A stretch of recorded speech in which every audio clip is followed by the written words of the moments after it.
Continuando con el ciclo iniciado ya hace muchos años, los países y su economía, hoy tenemos el gusto de recibir al embajador de Australia.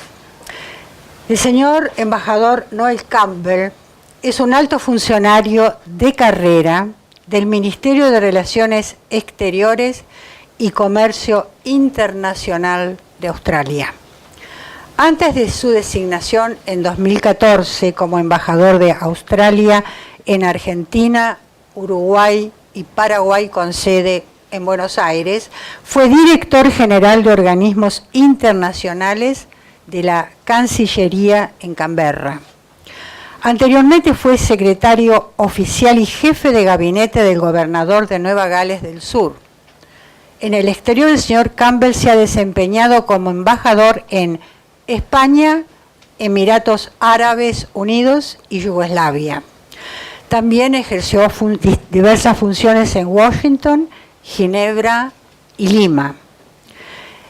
En la Cancillería australiana ha cumplido funciones como jefe de protocolo y ha desempeñado diversos otros cargos, entre ellos subconsejero jurídico y director de acuerdos medioambientales.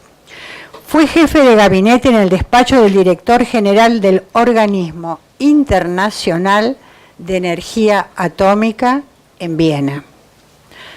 Posee una maestría en Relaciones Internacionales de la Universidad de Oklahoma y títulos de grado en Artes y en Derecho de la Universidad Nacional de Australia. Es casado y tiene 3 hijos varones. Señor Campbell, lo escuchamos. Muy bien. Y con esto puedo manejar.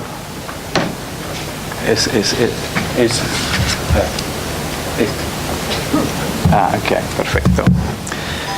Muy bien, bueno, muchísimas gracias y muchísimas gracias a todos por haberme invitado a estar aquí hoy día.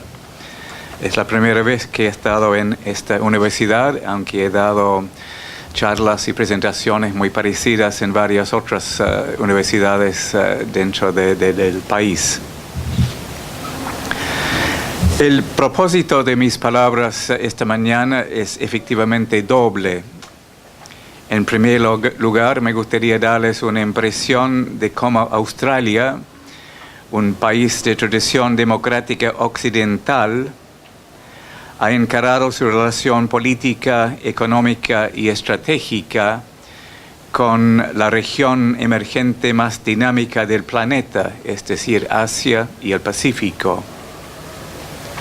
En segundo lugar, me gustaría plantear la pregunta de si la experiencia de Australia puede brindar alguna lección para la Argentina. Ustedes ya han visto la muestra al principio, ¿no? de lo que es mi país, Australia. Ojalá que pueda atraerlos a visitarnos algún día. Pero bien, si ustedes lo piensan bien, nuestros dos países tienen bastante en común. Tenemos territorios grandes. Tenemos poblaciones relativamente chicos, la gran mayoría descendientes de inmigrantes. Somos países de recursos, somos países que tienen sistema federal. Estamos en el hemisferio sur y jugamos rugby, así que tenemos bastante en común. Aunque discretamente no voy a mencionar el partido del sábado pasado. Así que entendemos lo que es o lo que son los retos de la distancia. Entendemos bien la tensión natural entre gobierno nacional y gobierno de las provincias. Y reconocemos la importancia del acceso libre a los mercados mundiales para nuestros recursos.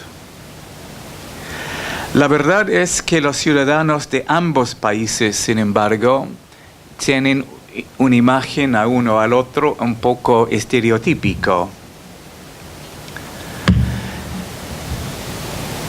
Para el australiano promedio, cuando yo digo estoy viviendo en Argentina, me dice, pero qué bien. el tango, los gauchos, Lionel Messi, Papa Francisco. Pero, para decir la verdad, a los argentinos, cuando yo les digo, yo soy de Australia, es casi igual. Me dicen, pero qué bien, Australia, sí, los canguros, las playas con arena blanca, de Sydney Opera House, Nicole Kidman. O esos son todos elementos positivos, pero un poco profundos, ¿no? Así que mi idea esta mañana es tratar de transmitirles un mensaje un poco más profundo sobre Australia contemporánea y luego examinar cómo su modelo económico ha evolucionado para tener en cuenta el crecimiento económico y el desarrollo sin precedente de la región en la cual vivimos, Asia y el Pacífico. Pero bien, primero algunos datos. Australia es el continente más plano, más antiguo, más seco en el planeta. Tiene una superficie de 7.7 millones de kilómetros cuadrados, es decir, 3 veces más grande que Argentina, pero una población de 23 millones, la mitad de Argentina. Hasta lograr su independencia en 1901, consistía de 6 colonias británicas separadas. Es una federación de esas 6 colonias originales. Y al igual que Argentina, su población, como mencioné antes, es de gran mayoría descendientes de inmigrantes. A nivel político, Australia es una democracia parlamentaria donde tradicionalmente alternan entre el gobierno los partidos liberales y el partido laborista. El gobierno actual está encabezado por el líder del Partido Liberal, Malcolm Turnbull, quien ha sido primer ministro desde septiembre de 2015.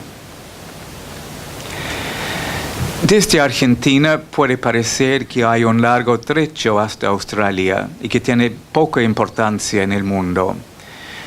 Pero permítanme que les dé algunas impresiones de Australia desde el punto de vista de Asia. Aunque en términos de población tenemos 0.5% de la población del globo, pero somos el duodécima en términos de tamaño económico. Somos una de las economías más robustas del mundo actual y una de las más estables en la región.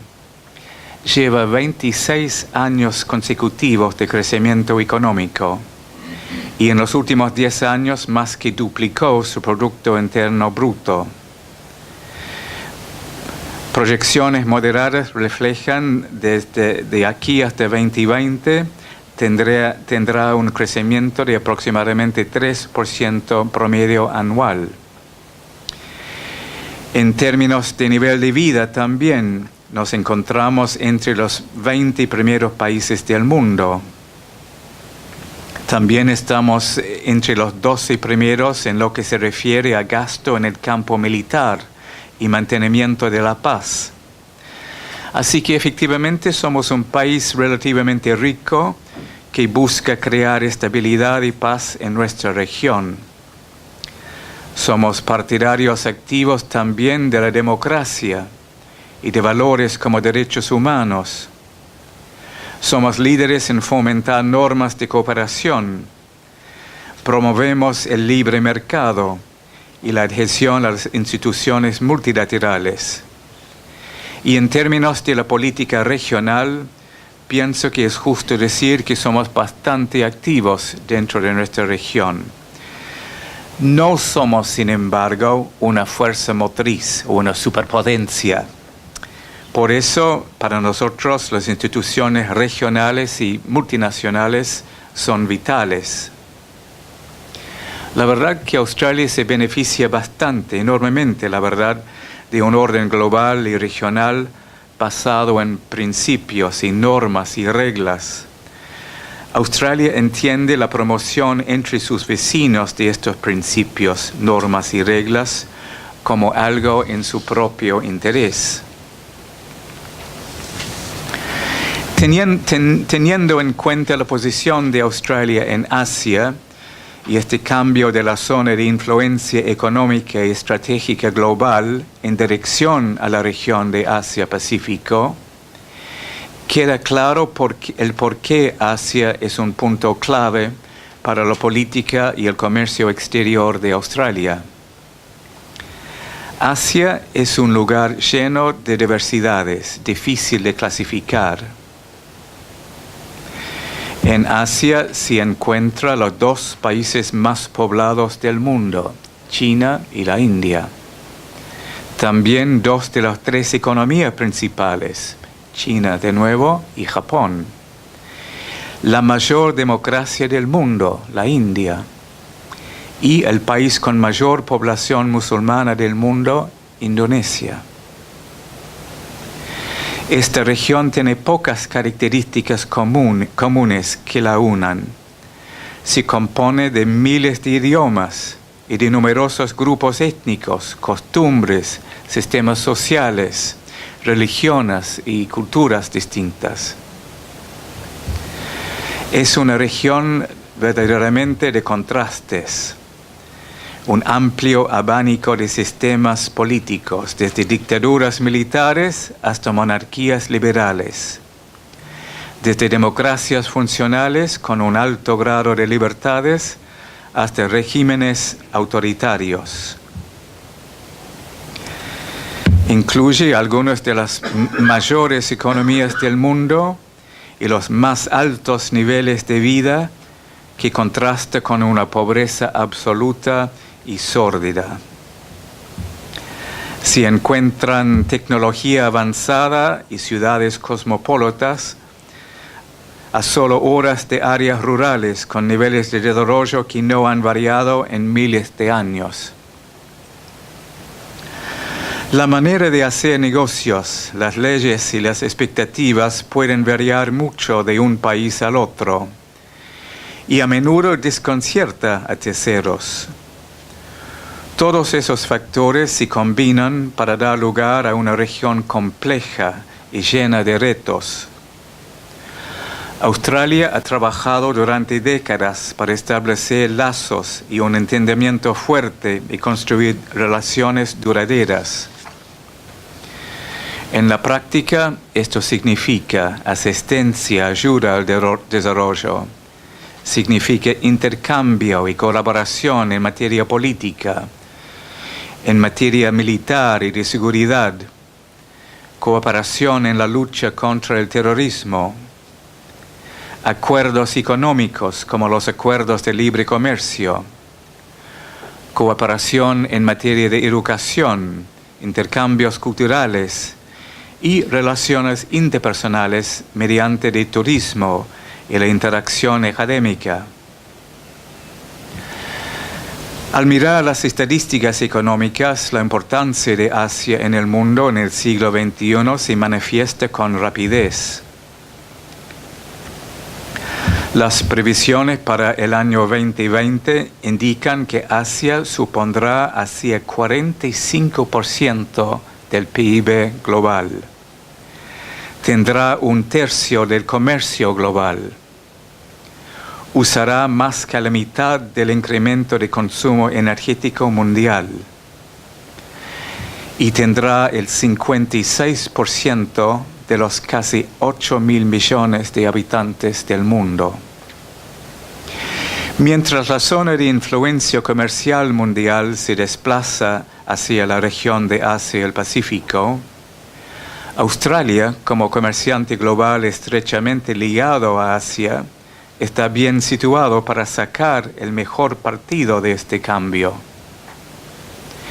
En el año 2016, el intercambio de bienes y servicios de Australia con el mundo superó 673.000 millones de dólares.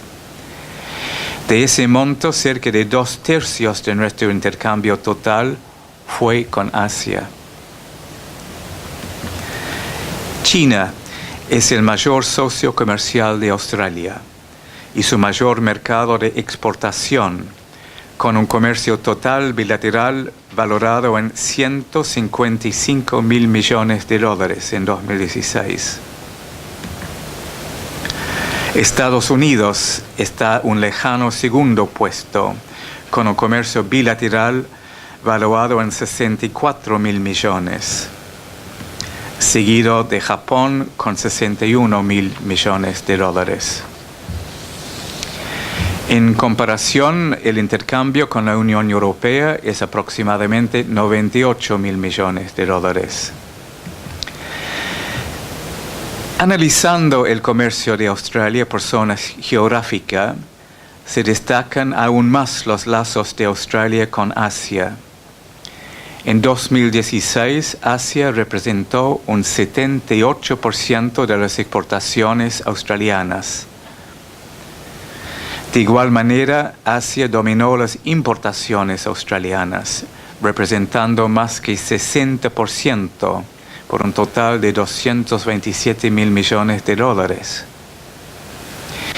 Esto se debe a que Australia produce cosas que ella quiere comprar. Nuestras exportaciones principales son el carbón, los recursos minerales, productos agrícolas y servicios en el ámbito de educación y el turismo. Esto no es una coincidencia.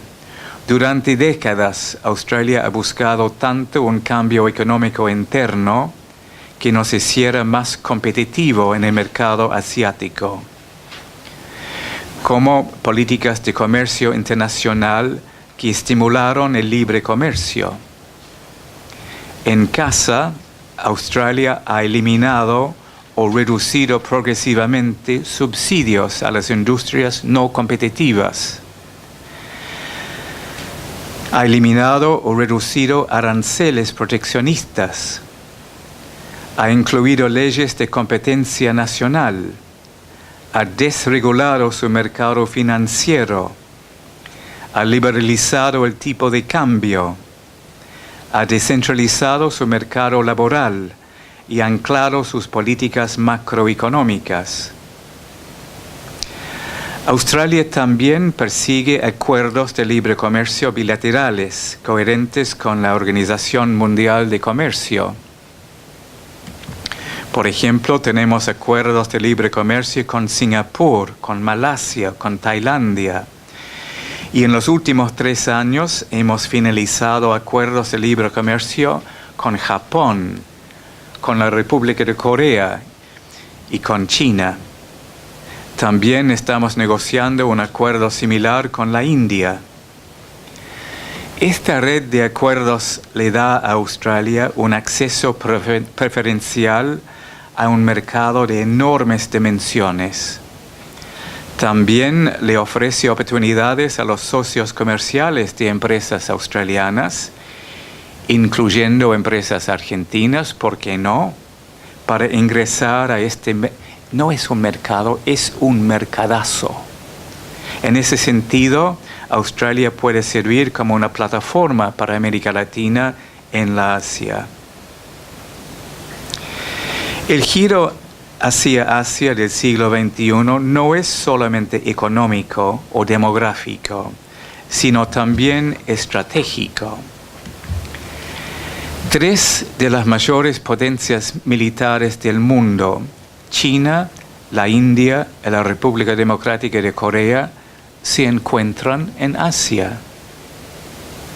Indonesia, el vecino más cercano de Australia, tiene un ejército permanente de alrededor 430.000 efectivos, con 60 millones de personas aptas para el servicio militar. El gasto militar del este asiático solo equivale actualmente al gasto total de los países europeos de la OTAN. Este cambio de zona de influencia estratégica implica una expectativa y un verdadero ejercicio de una mayor influencia política en el mundo. Pero además de contar con grandes potencias militares en la región, Asia también alberga varios conflictos. Corea del Norte es uno más obvio. entre India y Pakistán, entre China y Taiwán, son ejemplos de zonas de conflicto peligrosas que requieren ser gestionados con cuidado por el bien de la estabilidad nacional y regional. Por supuesto, la gran pregunta cuando cualquiera en Australia toca el tema de nuestra relación con Asia siempre es China. Como dijo Napoleón, señalándolo chino en un mapa, aquí duerme un gigante. Dejémoslo dormir, pues cuando despierte, conmoverá el mundo. No hay duda que China ha despertado y para Australia la conmoción que ha resultado ha sido casi exclusivamente beneficiosa. También ha sido provechosa para la población de China. El ascenso de China debe ser y será abrazado. Sirve al interés de todas las naciones que China se convierta aún más que como lo ha hecho hasta hoy en un participante mundial comprometido y una fuerza positiva al favor del bien.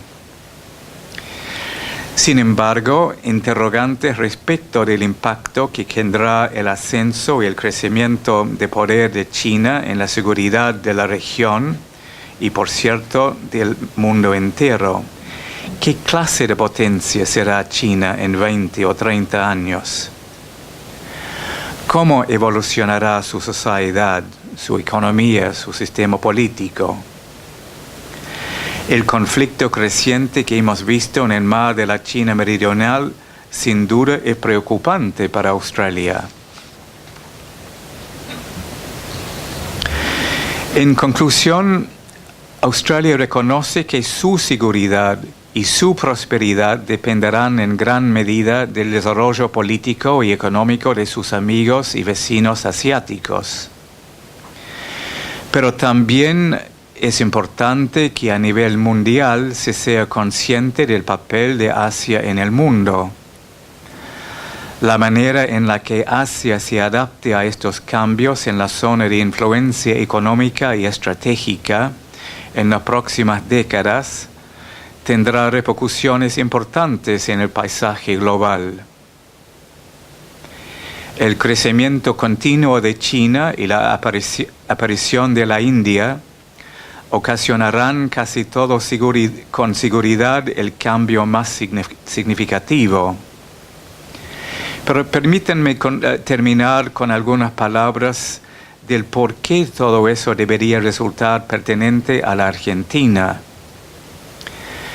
Bueno, desde mi punto de vista, si bien Argentina está mucho más lejos de Asia que Australia, nuestras relaciones de comercio e inversiones tienen el potencial de estar mucho más alineados. Naturalmente me siento en enorme orgullo y satisfacción cuando los ministros argentinos y los altos funcionarios argentinos me piden proporcione información sobre la experiencia de reforma económica de Australia, de la red de acuerdos de libre comercio que hemos concluido con nuestros vecinos. Cuando me preguntan sobre el sistema de seguridad social de Australia o el enfoque de Australia para la educación técnica o el mecanismo para compartir los ingresos tributarios entre el gobierno federal y los gobiernos de los 6 estados australianos. Pero la verdad que no hay formularios para el éxito. Me asusta a veces cuando yo leo artículos que dicen, Argentina debe adoptar el modelo canguro. No se puede cortar y pegar. Es un poco más complejo que eso. Pero por el otro lado, es sentido común que Argentina examina la experiencia de un país como Australia con un perfil económico tan parecida, que tome lo que le conviene y dejar lo que no le conviene, pero como repito, es sentido común comparar Australia y Argentina. Además, Valdría la pena a las empresas argentinas que miran a Australia también como una plataforma para llegar a ese mercadazo que mencioné, de que es Asia y el Pacífico. Imagínense, 4.000 millones de bocas que necesitan alimentos. Una clase media que está creciendo día tras día, que más y más poder adquisitivo. Las empresas argentinas inteligentes deben pensar creativamente en cómo aprovechar la red de acuerdos de libre comercio que tiene Australia con los países de Asia y el Pacífico. Les voy a dar un ejemplo. Yo tengo un vecino en Belgrano, es productor de miel. Él sí tiene un joint venture partner australiano. Su socio australiano no puede satisfacer sus clientes en China. ¿Qué hace?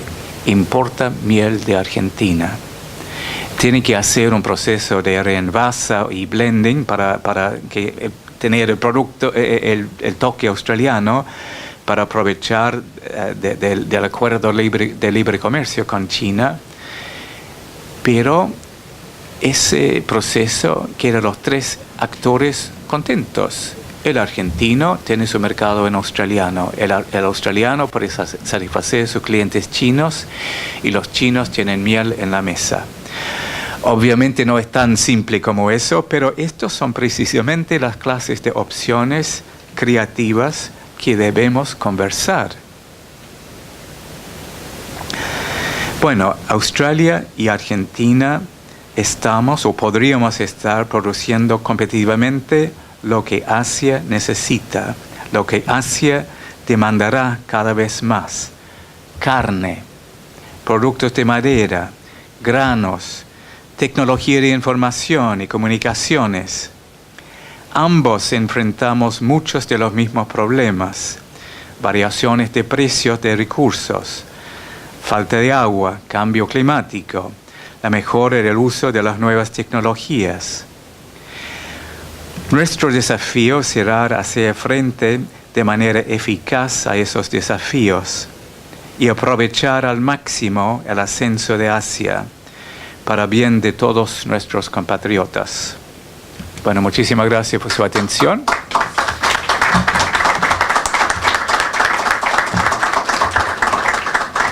Y cualquier pregunta o comentario o disputa, lo que quiere, estoy muy a la disposición de conversar con ustedes. Eso siempre es el momento más trágico porque nadie dice nada, yo no sé qué hacer. Así que si no tienen una pregunta, yo con todo gusto voy a preguntar a ustedes para tratar de provocar una conversación. Gracias por su visita, embajador. Las políticas económicas, ¿no? Había visto 5 puntos que había puesto en el slide. ¿Cómo juegan? Usted dijo que había 2 partidos mayoritarios que iban alternándose en el gobierno. Ahora, ¿esas políticas económicas se mantienen con esos partidos o cambian, como estamos acostumbrados acá en Argentina, cambia el gobierno y cambian las políticas económicas? Bueno, de hecho, resulta de una elección de comicios, provoca cambios de cierta manera, pero en el fondo, como mencioné, el proceso de reforma económica que empezó efectivamente en los años 80 en Australia tiene 2 elementos muy importantes. Uno, precisamente, había un consenso nacional entre los 2 partidos mayoritarios. Y efectivamente fue el Partido Laborista, el Partido Socialista, que empezó ese proceso de abrir la economía australiana, de bajar o eliminar aranceles y subsidios, de llegar a ser más competitivo, de enfocar en las fortalezas de la economía australiana. Pero en respuesta de su pregunta, los 2 partidos en el fondo tienen políticas bastante parecidas, para decir la verdad. Ellos van a disputar eso, pero en el fondo, si hablamos de política económica, es bastante parecida. Los cambios están en enfoque, en distribución de recursos ligeramente distintos. Hay personalidades distintas en los 2 partidos, pero honestamente tengo que confesar que políticamente Australia debe ser uno de los países más aburridos en el mundo, ¿no? Pero eso en cierta manera es una ventaja, al menos hay continuidad. Y repito, 26 años de crecimiento económico consecutivo. Hay una generación de jóvenes como ustedes que nunca han vivido una recesión. Así que algo que hicimos tiene que haber servido. Y por eso le digo, vale la pena mirar la experiencia australiana. No estamos hablando de modelos, estamos hablando de simplemente utilizar el sentido común y mirar lo que hicimos, llevar lo que les conviene y dejar lo que no les conviene. ¿Alguien conoce Australia? ¿O a alguien le gustaría conocer Australia? Mira, uno de los sectores que ha sido un gran éxito en Australia es servicios de educación. Es el segundo fuente de ingreso al país. ¿Saben cuántos estudiantes extranjeros hay en Australia? Incluso 650 argentinos. 620.000. ¿Qué pagan? Somos un país pragmático. Ofrecemos un buen servicio y los estudiantes, mayormente de nuestro vecindario, mandan sus hijos porque son buenas universidades. Las tarifas no son tan altas como Estados Unidos o Europa, pero si uno lo piensa bien, estos jóvenes que vienen alquilan departamentos, compran autos, van al supermercado cada semana. Eso es una fuente de ingreso al país.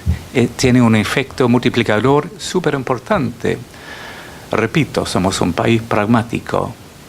Y servicios de educación justamente ha sido una fuente importante de ingreso al país. Ahora, voy a ser un poco provocativo, ¿eh? Eso cuando menciono a colegas argentinos me dicen, bueno, nosotros también tenemos muchos estudiantes extranjeros. Les dije, así que también es una fuente de ingreso al país. No pagan nada. 0. Y yo honestamente digo, les admiro. Ustedes, los argentinos, están subsidiando tantos miles de estudiantes extranjeros. Fantástico.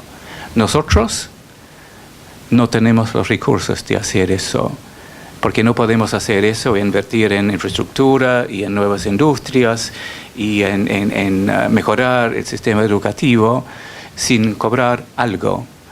Así que les digo para provocar, ustedes tienen un sistema de educación universitaria en universidades públicas totalmente gratis. No sé, ¿eso es una buena política? Tiene la ventaja, obviamente, de mucho más acceso a educación que en Australia, pero yo estuve hace como un mes en una conferencia en Mendoza de ministros de la región del Cuyo, y yo estuve sorprendido, casi asustado, cuando uno de los ministros de educación me dijo, ¿sabes que en Argentina 9 de cada 10 estudiantes universitarios no terminan su curso? Así que yo creo que eso provoca la pregunta, ¿el sistema realmente está haciendo lo que debe ser? Es decir, producir jóvenes graduados con títulos de la universidad o no. No sé, ¿qué piensan ustedes? ¿Usted piensa que ese sistema ha sido una ventaja para usted? ¿Tiene confianza que van a terminar su curso y después encontrar un trabajo? ¿Alguien tiene una opinión?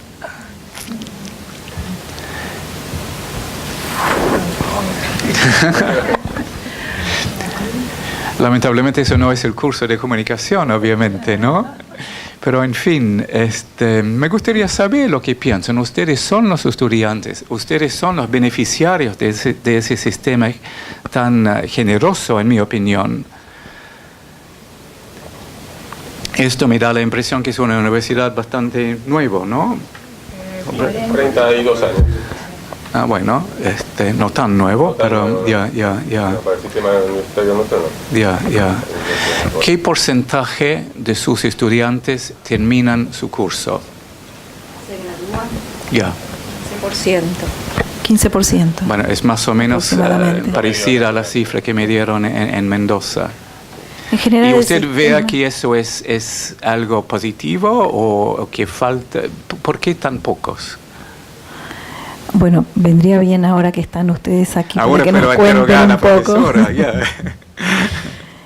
A ver, en cuestiones de lo que tiene que ver con el funcionamiento del sistema, y vos preguntabas un poco si nos parecía justo el sistema tiene un funcionamiento de que el año que viene vamos a cumplir 100 años de la reforma universitaria de Argentina, en la cual planteó una forma y una manera de ver al sistema educativo universitario argentino, en donde era incorporar al sector medio y bajo de la población y hacer mucho más masivo lo que era el ingreso a las universidades.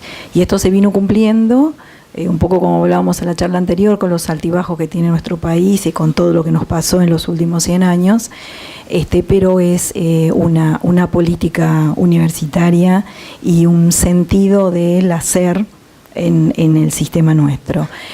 Ahora, esto ocurre en función del funcionamiento de las universidades y es verdad, es un sistema generosísimo con los nuestros, con los otros y con los de afuera. Ahora, esto ocurre por otro lado el tema de las cuestiones más personales que tienen los alumnos y el sentido del funcionamiento de los niveles anteriores en nuestro país. Porque en realidad habla de una articulación que a veces no existe con el nivel anterior, ante lo cual ellos ya vienen del sistema medio, no tan incentivados ni motivados para continuar con un sistema universitario que es absolutamente gratuito.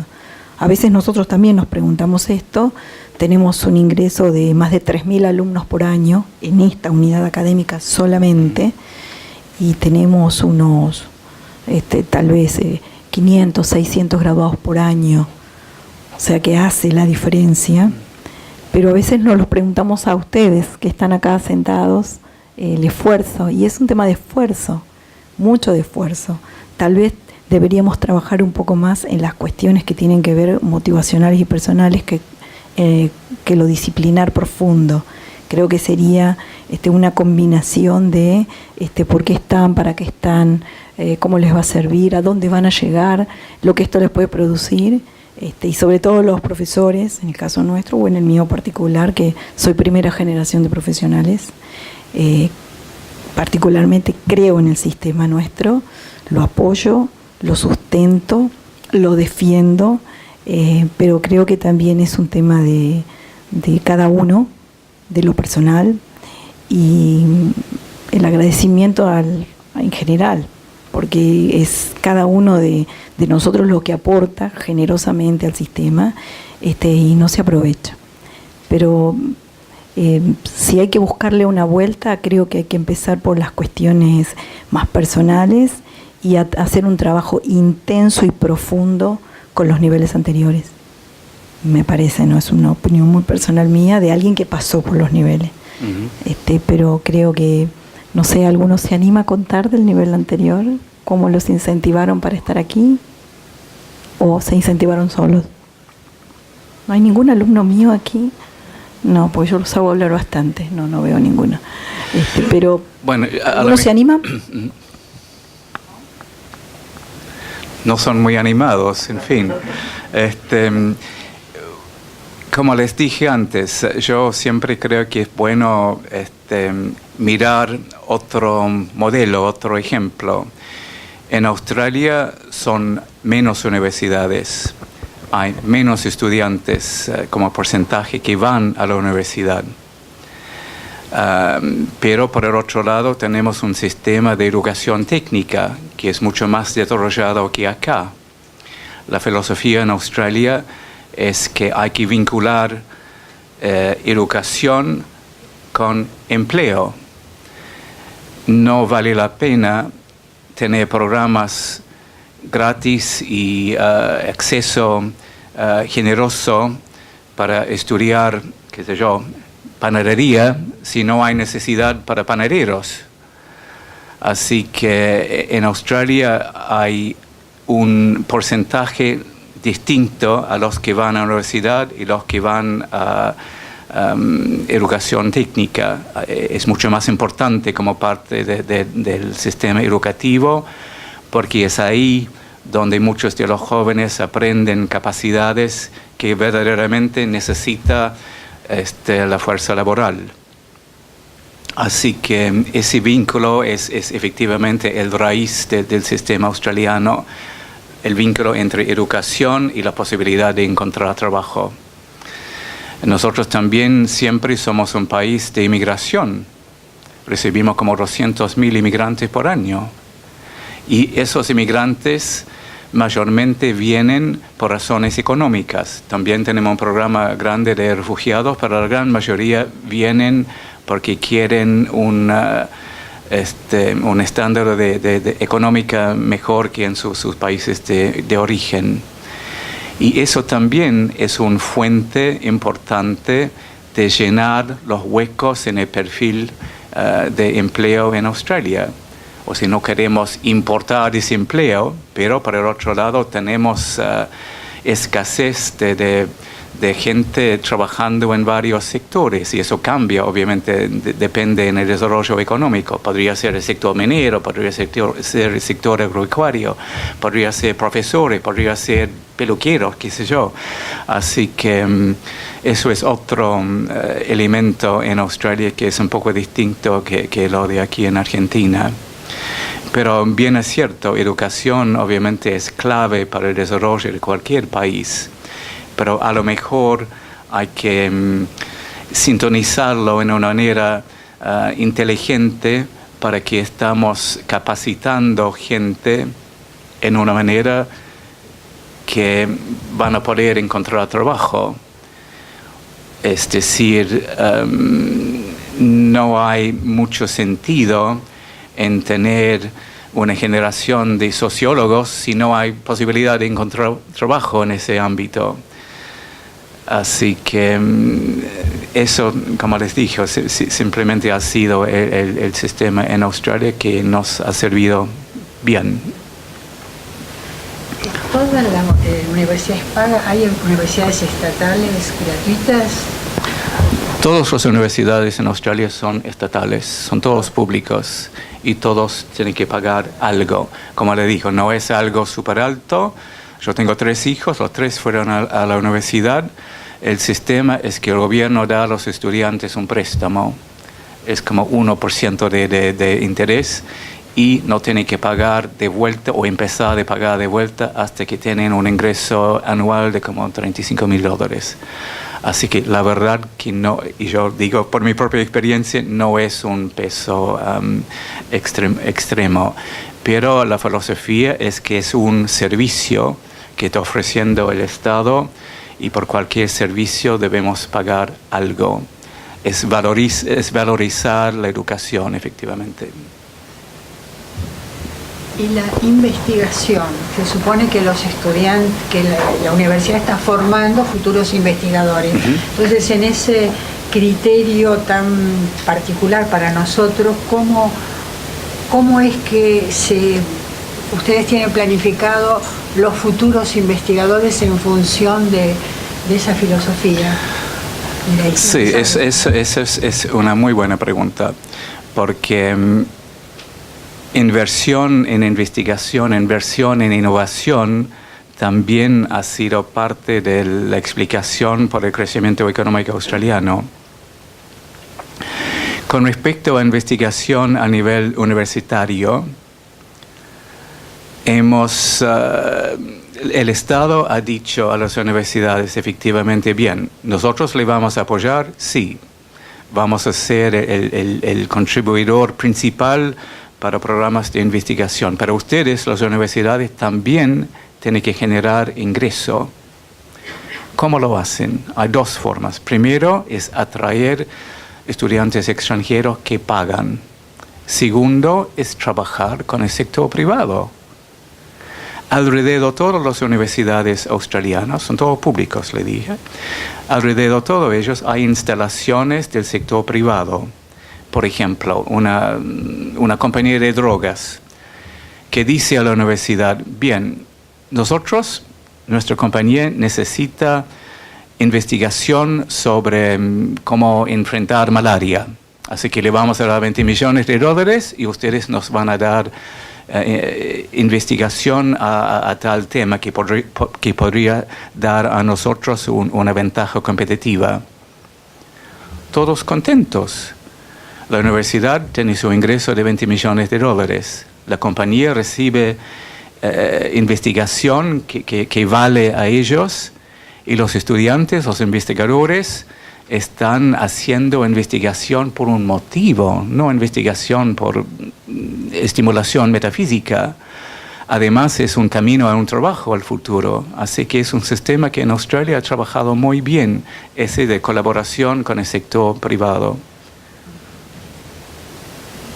Pero a veces la investigación tiene también otro aspecto, que es que muchas veces en el camino se encuentran para un futuro, a lo mejor muy lejano, futuros soluciones. Me vino a la memoria, en la década, creo que fue 60, del 70, teníamos en el planeta los famosos derrames de petróleo. Y yo recuerdo que había un libro, Argentina siglo XXI, que comienza y donde dice que se había logrado contener, no solucionar, contener con unos microorganismos que hacían, no sé, 50 años, que alguien los había dejado en un costado y que lo que hacían era algo así como comerse parte de ese derrame y contenía, por lo menos no se extendía. O sea, la investigación no solo tiene como objetivo, indudablemente, el destino económico. A mí me preocupa que no tenga una ampliación en su objetivo, porque eso es un tema que no sé, me parece que habría que trabajarlo. Sí, o sea, no estoy diciendo por un minuto que la investigación es exclusivamente a dirección de aplicación. También hay investigación pura, digamos, ¿no es cierto? De nuevo, mirando el ejemplo de Australia, inversión en innovación ha sido súper importante y ha producido algunos resultados muy positivos. La caja negra de los aviones, invención australiana. Wi-Fi de alta velocidad, invención australiana. Google Maps no es norteamericano, es invención australiana. El marcapasos, el oído biónico, son todas invenciones australianas. Australia, con su 0.5% de la población, ha producido 15 ganadores de premio Nobel. Así que el punto que quiero decir es que es importante valorizar la educación. Es importante invertir en educación y en innovación. Así que, bien es cierto, ha tenido resultados económicos, pero esto, bueno, simplemente le digo, eso ha sido un elemento importante en nuestra experiencia. Es para cada país, obviamente, balancear dónde van los recursos de su presupuesto nacional. Pero educación, en mi opinión, debe ser uno de los principales, pero en una manera inteligente, para hacer ese vínculo entre educación y trabajo, entre educación y innovación. Es así que un país desarrolla. Sí, yo le comentaba al señor embajador antes de comenzar esto que cuando yo era adolescente, una de las expectativas de los jóvenes de esa época era Australia, era la meta. Australia realmente, y les decía a mis alumnos hace un rato el crecimiento en todo aspecto que ha tenido Australia. Yo, que soy una persona mayor, a mí en lo personal me ha impactado siempre. Y ahora estamos muy cerca, porque recuerdo que en el evento que nos conocimos en abril con el señor embajador, había una empresa de aviación que había acortado en 13 horas, ¿no? Se llega ahora a Australia en vuelo directo, eso es muy importante. Sí, sí. Sí, hoy en día no es un sueño tan difícil porque con las comunicaciones modernas se acorta un poco la distancia entre los dos países. Desde Santiago de Chile hay un vuelo directo a Sydney que sí es 13 horas y media. Pero déjame hacer un poco de relaciones públicas también. Usted ha mencionado lo de viajar a Australia. Hay un sistema, un tipo de visa que se llama Work and Holiday, trabajo y vacación, que es súper popular en Argentina, a tal punto que hemos incrementado el cupo. Había 700 por año, lo hemos subido a 1.500.